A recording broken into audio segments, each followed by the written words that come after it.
Because in everything, God is in control. And if you'll let him, he'll take control. And with him, we're never defeated. Death cannot defeat life. It never has and it never will. Because after this life, there's still more life to come. So today we want to lift your spirits, and we have a family member coming, and y'all show her some love. She's all nervous, so come on, sweetie. Smart's niece right here.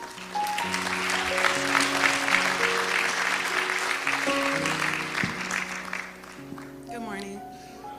Just give me a second to collect myself.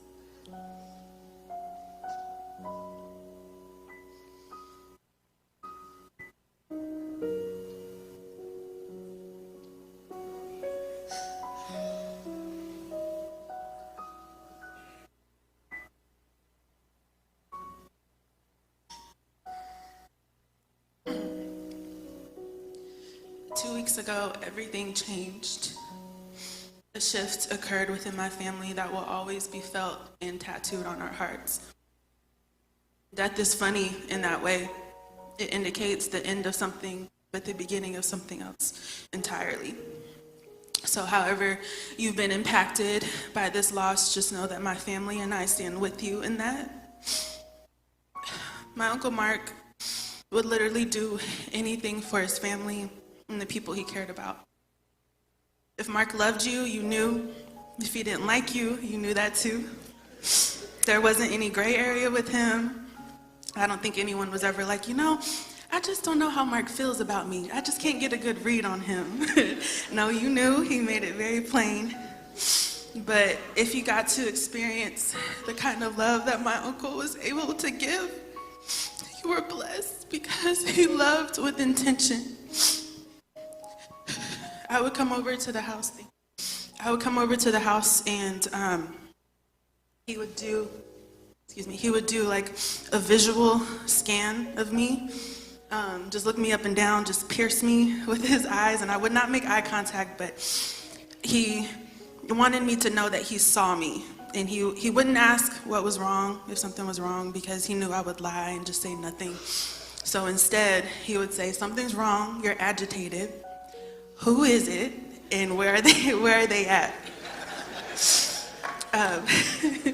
And as annoying and as invasive and aggressive as it was, I appreciated him for that. He wanted me to know that I couldn't hide from him.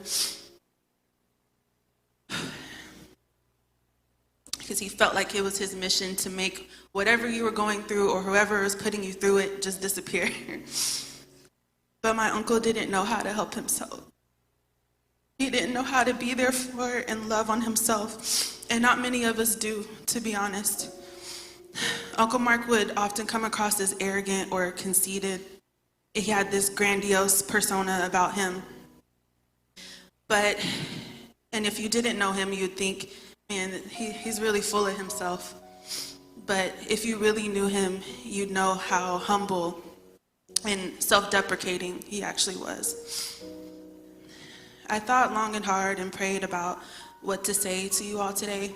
And I could come up here and either recount the best memories and laughs I've had with my uncle and share stories that I've heard about him, or I could honor him in another way and try to reach you all on a deeper level.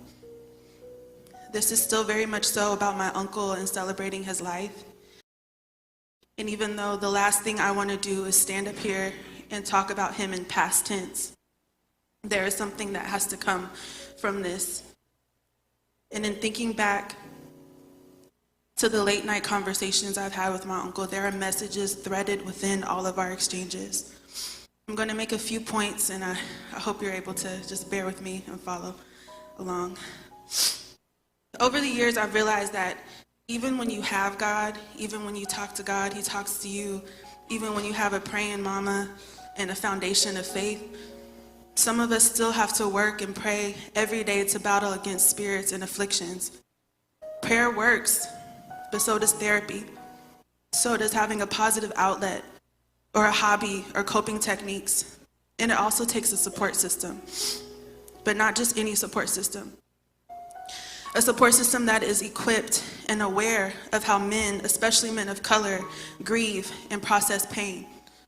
I'm petitioning for an end to the influence of toxic masculinity that teaches us that men can't cry or that vulnerability is weakness, because it's easier to be angry than to admit that you're sad or you're hurt or you're scared.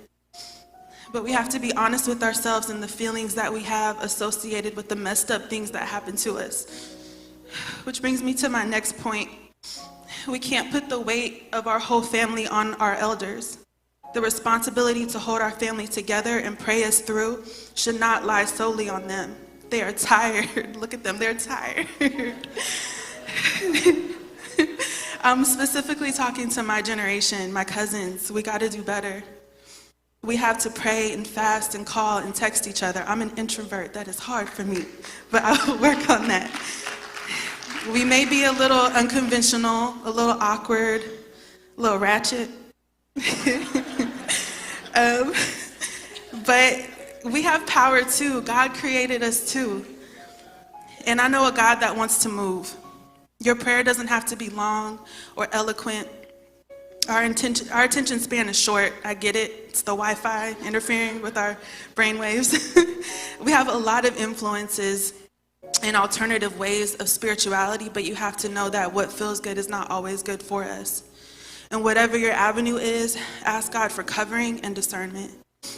I don't agree with blind belief or just believing just because your mama or your granny told you what to believe. So believe and know that you know what God can do for you.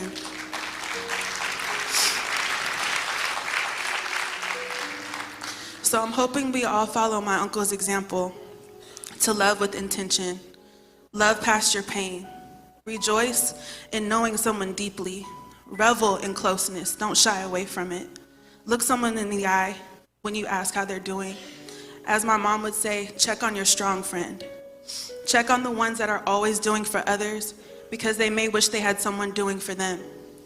Check on the one that's always cracking jokes and making people laugh because those are the ones that are crying themselves to sleep at night. And as self-sufficient as we try to be, we're not meant to do life alone. I know you've been let down. I know people aren't always dependable, but there are those that want to come through for you. And those that can't, they may be struggling with coming through for themselves. Stop and pray for someone in the middle of the street if you have to. If someone is on your heart or crosses your mind, call them, visit them. And lastly, check in with yourself. Where are you right now today? What are you filling your voids with? How complacent have you gotten with your destructive and self-deprecating ways? What do you say about yourself? What's your self-talk like? How much are you trying to serve others at the expense of your own well-being? You can't deposit with emptiness. And self-care is not selfish. Say it with me. Self-care is not selfish. We often shy away from being diagnosed. Like, no, I don't have depression. I'm just sad for 6 months out of the year. But attaching a name to something isn't claiming it. It's calling it out, because then you know how to address it.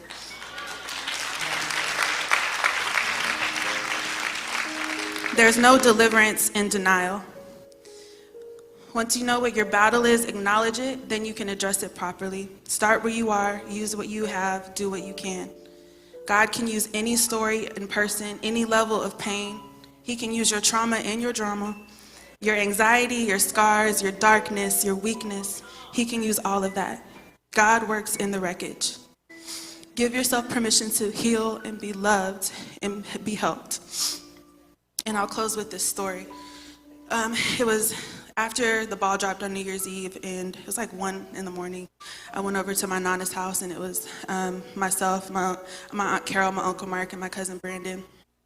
And my Uncle Mark asked, Acacia, what is 2020 going to bring us?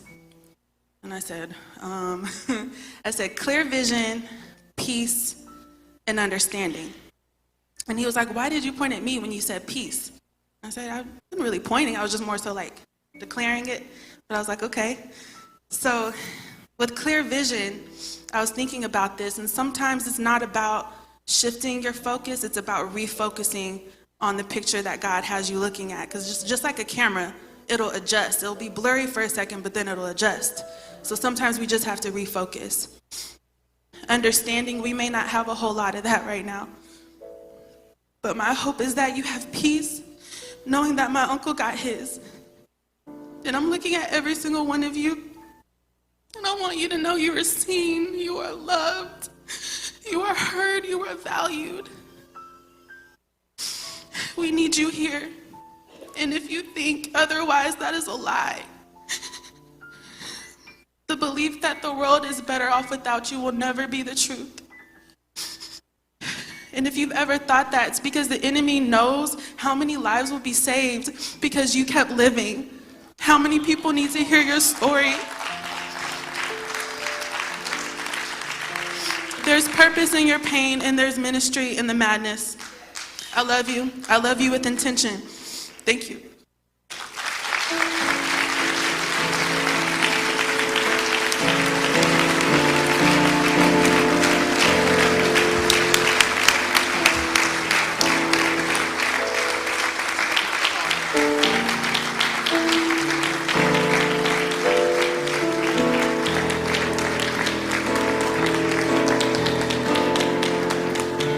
Amen. Let's give her a hand again.